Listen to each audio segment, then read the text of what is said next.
This button right here, yep, this one, it's a magic button. Once you press that button, there's no turning back. It will capture whatever that's in front of the lens.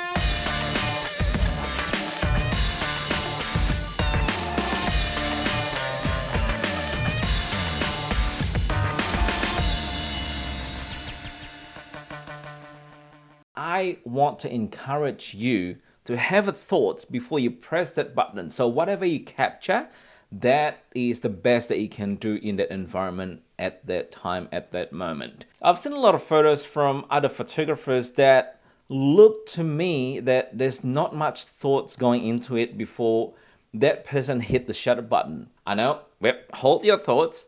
Yes, there is no right or wrong with art. So I'm going to go through the thoughts that I myself going through before I hit that shutter button. And because this is a YouTube video, so I'm going to leave the best part for last. All right, let's get into it now. Now, the first thoughts that's going through my mind is, what story am I going to tell? Let's say I'm taking photos of a couple. So I want to look at the couple and say, do I want to show their expressions? Do I want to show the rings? Do I want to show the interaction? Or do I want to show probably the whole sceneries around them? Based on that, then I will think about the composition. If I'm taking photos of the rings, for example, I'm going to come close to the ring.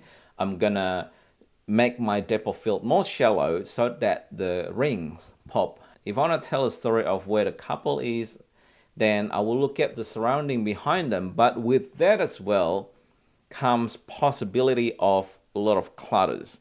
So you need to position yourself where nothing actually sticking out from behind the couple. Sometimes you got the three or poles sticking out behind their head, and it makes the composition looks very awkward. With the subject and the background, of course, you need to create separations, right? Now, is there any contrast? If the couple is wearing dark clothes, then the backgrounds need to be brighter, and vice versa. So that way you create the separations and make the couple stand out a bit more. You don't want anything that could distract the visual and take the attentions away from the intended story, which is a couple. And let's say if you want to capture the expression of the couple, if you shoot too wide, you will include the clutter of things surrounding them, and the composition might not be as appealing. So you want to come fairly close, and you want the expressions to fill up at least 1/3 of the screen. And the same goes if you want to capture the details like the hands, the flowers, the hair, for example. Shoot very shallow and shoot tight. Don't shoot too wide because you're going to invite all the clutters back into it. I've been saying a lot of that clutter thing because that's probably the things that I've seen the most. And the last one is very important one is lighting. Assuming that you shoot outside using the available lights, you don't want the sun to be hitting the face of the subject unless if that's intentional, then that's totally fine. And having the side lights or the back lights can be more appealing rather than having the sun directly hitting your couple's face.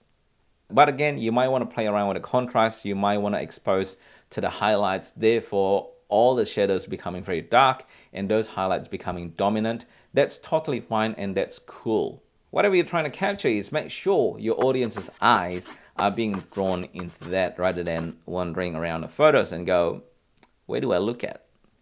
You know what I mean. And of course, there's certain situations that you have very limited control over. For example, weddings. When the moments happen, your options are get the moment right there and then, or you miss the moment altogether. So in that scenario, obviously, just take the shot. The control that you have though in that sort of environment is what sort of lens and focal length that you're using and how much depth of field you can control so you can isolate whatever that happened and not to shoot again too wide and invite all the clutters in.